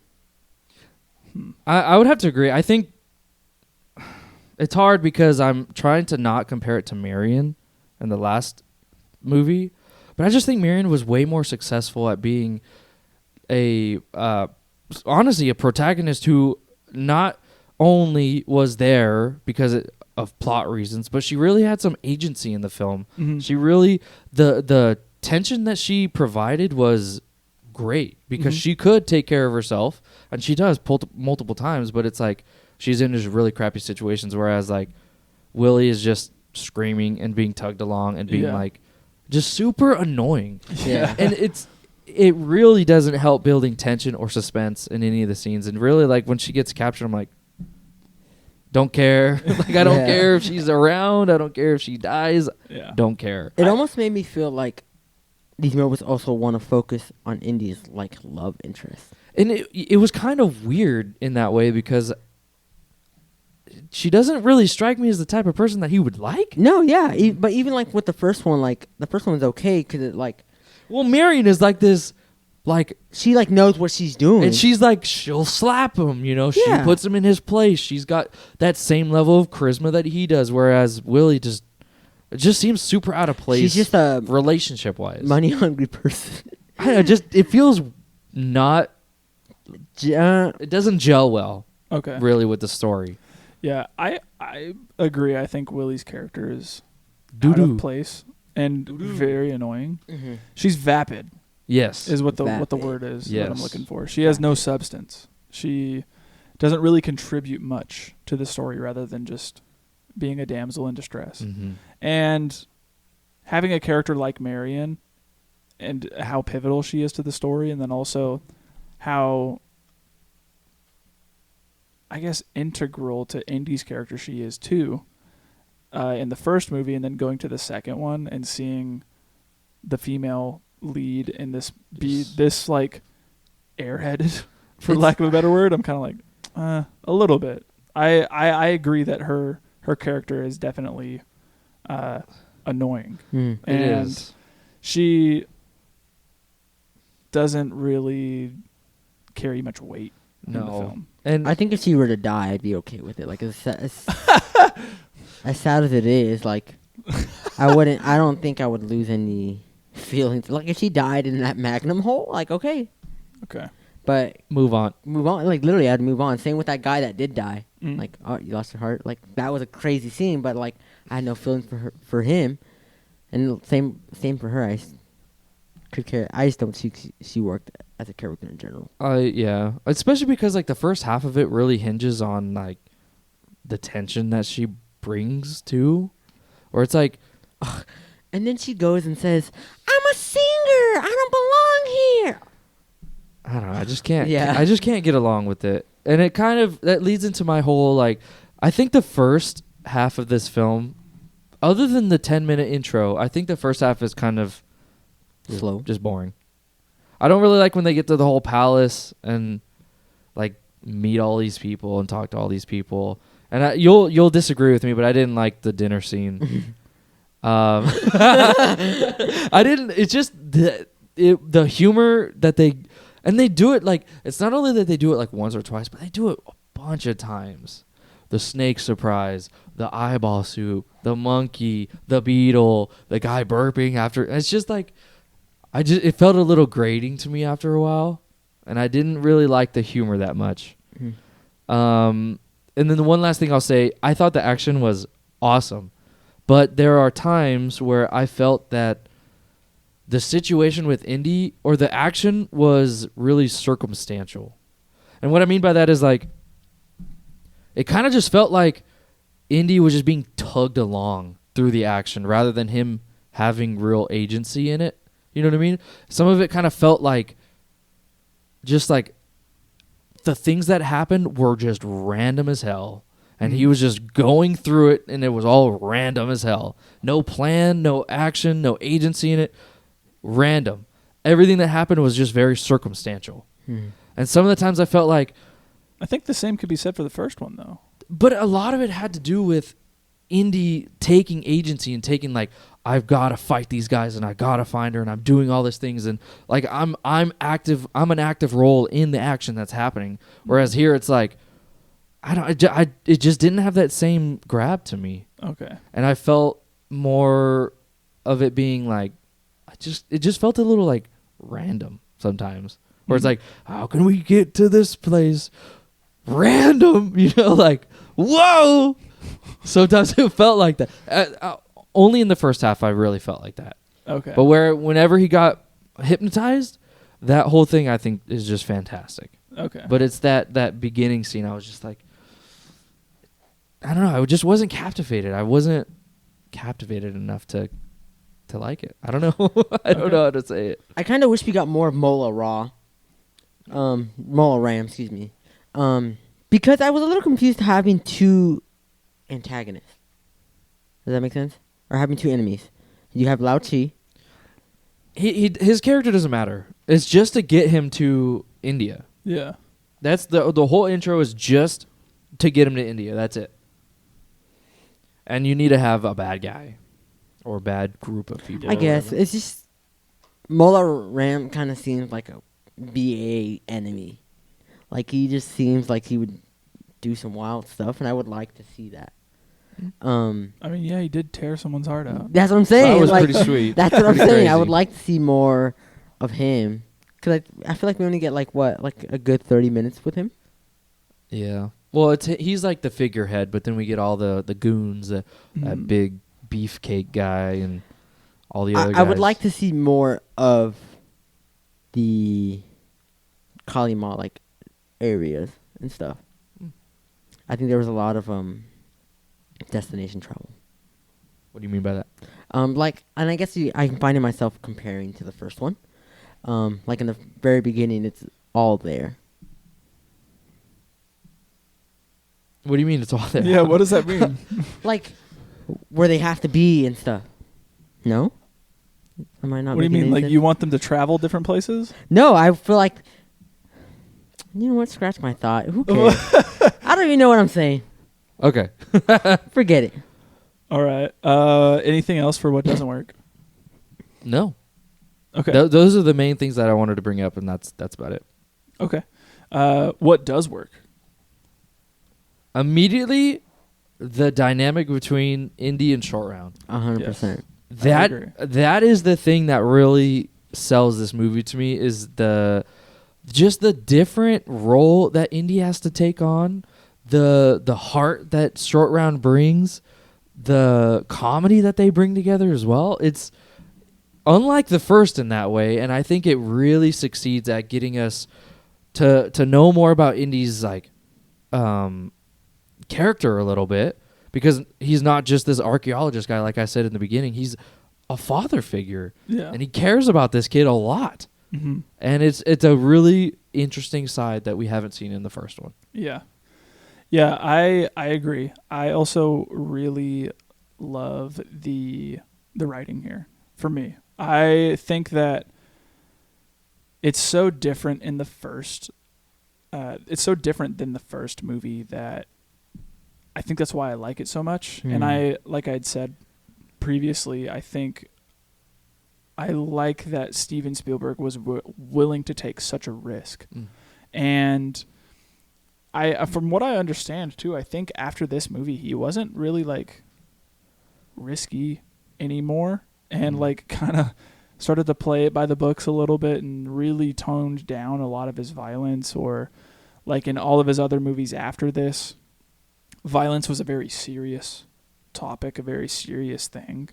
And I'll be honest, I liked seeing the gratuitousness I did too, yeah. of everything that's going on. I like seeing just people getting their hearts ripped out, teared up by crocodiles. Like, it's crazy. And it's something that as like a 12, 13-year-old I saw, and I was just like, what? This is crazy. Yeah. You know, and Got a charm to it. yeah, and that was, I think, why I like this movie so much more than the others, is because it gave me something that I was kind of, I guess, always wanting to see on screen. And when I watched the first, the second, and the third one, the second one was always gonna be the one that I came back to, because it was just so much more for me than the first or the third. And yeah, I think again, the writing works really well here. I mean, maybe something that doesn't work, like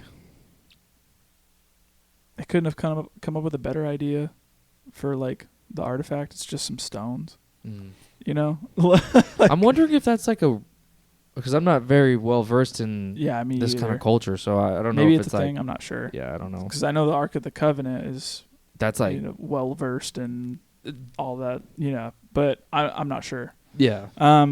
But yeah, I think the writing really works. I really love the acting here as well. Yeah. Something that I really liked is there's some beautiful shots in this movie. Oh yeah. Yeah, I was gonna say cinematography. It's Dude, amazing. when they're riding the elephants and you got those Dude, the elephants- beautiful sunsets. yeah. It looks great.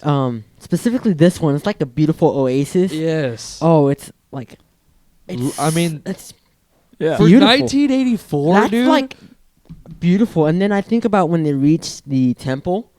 I like that scene a lot. Yeah. This one right here. Again, they turned up to 11. The set pieces and set design from the first one, they just do it so much better here. Mhm. So much more. mm-hmm. It kind of boggles my mind how they did it. How they just improved in almost every way when it comes Yeah. to that kind of stuff. Yeah. Also, really enjoyed the stunt work here Yes. as well. I mean, straight up seeing people fall like 50 feet onto like, some hard rocks, and all this stuff. You're like, holy cow, dude, these stuntmen better be paid. Like they need to get paid. But yeah, I love quite a bit about this film. Mhm. It's maybe nostalgia holding it up there a little bit for me, but I also think this movie is, I don't know, to me, just, I think because of the darkness of the film and the violence and just how everything gets kind of turned up a notch here, Mhm. makes the movie more interesting for me Yeah. personally. The first movie does such a great job in like rising action, right? That first one, you're just like, this happened. Now because this happened, this is going to happen. And then that led to this. And then that led to this. Like, and it's just, a step and a step and a step and a step and a step. I think this movie has that, maybe not to the degree of the first one, but because of, the subject matter of the movie and how things are shown in the film, I think it's just overall more interesting to me because I am watching this and I'm like, this is so crazy and so different than the first one. I can't believe this got made. And I look at it from that aspect and I'm like, story-wise and visually, I think for me it's more interesting in that aspect, I think. So Yeah. I don't blame you for thinking that. It's got plenty of things to be interested in. Yeah. Like I honestly want to learn more about Kali and the black smoke or whatever the heck it does. And yeah, and I guess that's not to say that like I don't love watching Nazis be killed. I do. Yeah. I do very much so. But Very much but like I don't know. This one comes around and I'm just like, I want to give it a big old warm fuzzy hug. Yeah. And I will say for its shortcomings, I do think that people like this is not a 4 out of 10 movie. Mhm. Like there's no way that the negatives outweigh the goods here. Okay. That's why I say this is definitely not a bad movie. Mhm. And I would think it would be unfair to be like, oh no, this is a 2. Yeah. I couldn't justify that. Okay. So All right. Anything else that does work? That's it for me. gotta say the soundtrack Yeah. still kills it. I mean, yeah, John Williams just kills it. Still kills it. Iconic. Love it. There's no way you can not say that about any John Williams. Every single movie we do of Indiana Jones, I'll say Score. score kills it. If that's it, who wins the movie? Short round for me. Short round. All right. Ke Short Huy round for me too. Quan. Yeah, he kills it here. Mr. Quan himself. He is the most memorable for this movie. I watched this movie and I'm like, let's go short round.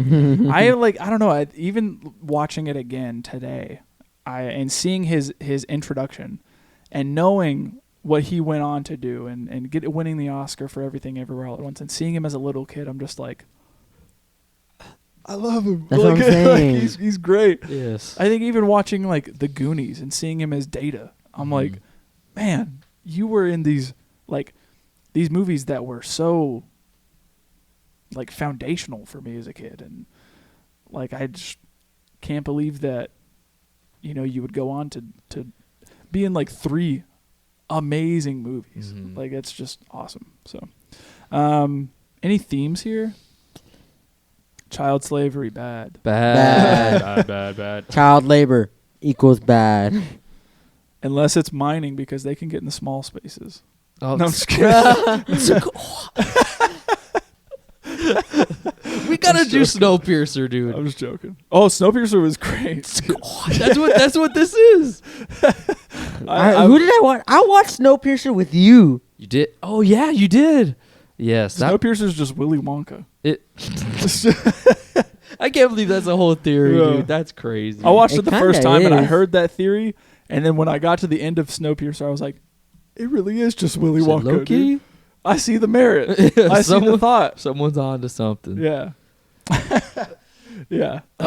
Theme wise, I don't know. There's not much. Let's right? look it up. See what Google says. but I don't know. I can't really think of anything. before you taint. Same thing with the first one, right? Like, Yeah. Well, I think what did we talk about with the first one? The definition between good and evil, right. between free knowledge and the wanting to like hide it away. Right. I think that was one of the things that Indy was Maybe we can say something about an like. activist for. I guess maybe we can say something about doing things for the right reason, Yeah. rather than for fortune and glory. I definitely agree. I think there's also themes of like. Finding hope in difficult situations. There you go. I Google. mean, yeah. There you go, Google. Chat GPT answer. Yeah, serious. I want to also say like, because I think that the overall element of like Shiva blessing this whole journey and like overseeing everything, right? Like the guy from the start was like, no, we prayed for Shiva to bring somebody. He brought you, Mhm. and now you are going to bring the stones back. And like if you kind of look at it from that overall aspect, like I guess just the theme of like God or a God orchestrating things for the good of people who love him, like type thing, I don't know. I'm spitballing here. I don't know. It's hard. It isn't it interesting how they kind of like alter his kind of archaeologist persona a little bit too, because it's like, isn't the first one the whole reason why he wants to find the Ark of the Covenant? Is it for selfish reasons?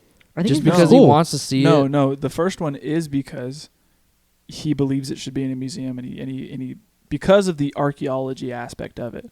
But also keep in mind, the Temple of Doom takes place a year before the events of Raiders of the Lost Ark. Right, it is prequel. So this could be a reason as to why he, starts to do things because of the archaeology aspect, because of the historical significance aspect, and because whenever Temple of Doom happened, he was doing things for fortune and glory, and he looks at where it got him. Yeah, that I didn't think about this being a prequel and how that affected his character in the I guess would be the first one, but the next one. Dang, my boy's a player. Yeah. That's He's pretty wild. got this girl and Marion. Marion. Yeah, you said this is a year before, Mhm. and Marion had been 10 years prior. Yeah. Yeah. So he had a history with Marion, but they were broken up. Right. Yeah. Wow. My boy's a player, dude. I wish I could dab him up. Well, Yeah. and there might be something to say too with like the more you spend time, I guess, with like a culture that you're not familiar with, the more you begin to like understand and realize like that you the more you are familiar with them. You know what I'm saying? Like at first he wanted fortune and glory and he didn't care much about the village, Mhm. but then he realized that all the kids were in there and they were like being tortured. Yeah. And then he was like, well, yeah, I was going to do it for Fortune and glory, but Fortune now and we do it glory, for but the now kids. like see what's going like his on. altruism kind of comes out. Yeah. And he's like, the more he's realized the trouble that they were in, the more he wanted to help them Yeah. rather than help himself. Yeah. That makes sense. That I makes don't sense. know. Let's move on. Oh, Good time to move on. Camera dead. camera dead. What are we rating this? I gave this a 6. So I gave Raiders of the Lost Ark a 7. Okay. And this one just, I do think it's a little bit better, but it's not below a 5. Okay. I mean, it's a little bit worse, but it's not below a 5 because there is some good things in this movie. There is some parts that I did like, but it's just not for me. It's just, I don't think Indiana Jones is my type of movie. Okay. I'm going to go with the 7 on this one. Okay. I'm gonna go a 9. All right. I went with a 9 for Raiders of the Lost Ark. I'm going 9 here as well. They're Mm. both definitely not 10s. But I would feel wrong Giving it a giving 10. Indiana Jones and the Temple of Doom a 10. Mm. So I will say it is my favorite of the bunch, but 9 here. All right. All right. Well, that's the end of the episode, you guys. So if you stuck all the way to the end, we appreciate you. Thank you for sticking around if you did. And if you didn't, if you just checked us out, thank you too. We appreciate it. Yeah. If you are watching on YouTube, make sure to hit the like button as well as the subscribe button, so that way you're staying up to date with all the uploads that we do weekly. And if you are watching on YouTube as well and you want to let us know what you're thinking of the episode, if you want to get your voice heard, leave us a comment. If you are listening audibly and you are on the podcast apps, whether that be Spotify, Google, Apple Podcasts, all that stuff, chime in with a rate and review and let us know what you're thinking of the podcast as well. It definitely does help, and it lets us know what we could do better or what we are excelling in. And overall, we just want to make sure that this is the best podcast that we could possibly be putting out, and your feedback helps us do that. So if you would be so kind as to do that, that would definitely help. As always, we're going to let you know that we got methods of contact in our episode descriptions. So if you want to follow us on our Instagram or our Letterboxd accounts, or email us, if you're not a fan of putting out your stuff publicly, you can do that stuff there as well. And let us know what you're thinking through those platforms. As always, we're going to reveal the next pick for next week, which is going to be Abraham's pick. What's up, y'all? My pick for next week is actually a 2005 film called Jarhead. This is Jake Gyllenhaal. Jake Gyllenhaal. This is my boy. James. Don't ruin him for me. No, that's you. Shut up. on his dong. Jake Gyllenhaal's my man. Yeah, he is. He's my guy. Like, I think this is the first film I've ever actually seen from him. Oh. So Mine was Bubble Boy. I love Bubble Boy. I think mine was Donnie Darko. Oh, dang. Yeah, wild. And I don't know. I love this film. I watched this film early on in my childhood. And I think I want to say like I watched it at least 10, 15 times. Wow. Wow. I even own this film. So I'm so excited to watch this again. Streaming anywhere? It's streaming on Prime Video. So I own it as well if you guys want to borrow it. I will do such a thing. Also Hulu I saw too. Hulu has it Oh, okay, as never well. mind. Never mind. And yeah, I think this is your first watch, Isaiah. Yeah, I've never seen Jarhead. And then I think I showed you End of Watch. Yeah, okay. I'm glad you brought up End of Watch because I think that I'm going to experience watching Jarhead again the same way that I experienced watching End of Watch again, which is... Don't look at me. Disappointment. And I just remember thinking that there was potential that was not met. Yeah, I can already see that in this film. I've already seen people on IMDb talking about how, like, this is just Marines being, like, fraternity brothers. So, But yeah, who knows? I have no idea what this movie is even about or where the turns it's going to take or anything like that. So I'm going into it fresh.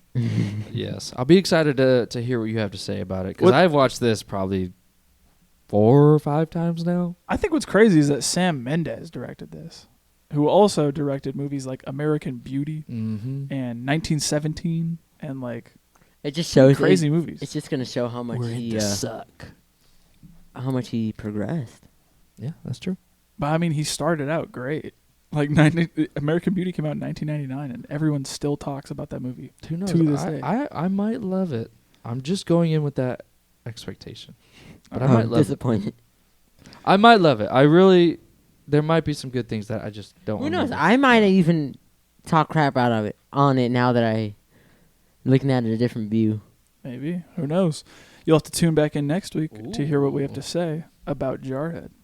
So, as always, this has been the Film Bros Podcast. Thank you, and good night. Good night. Good night.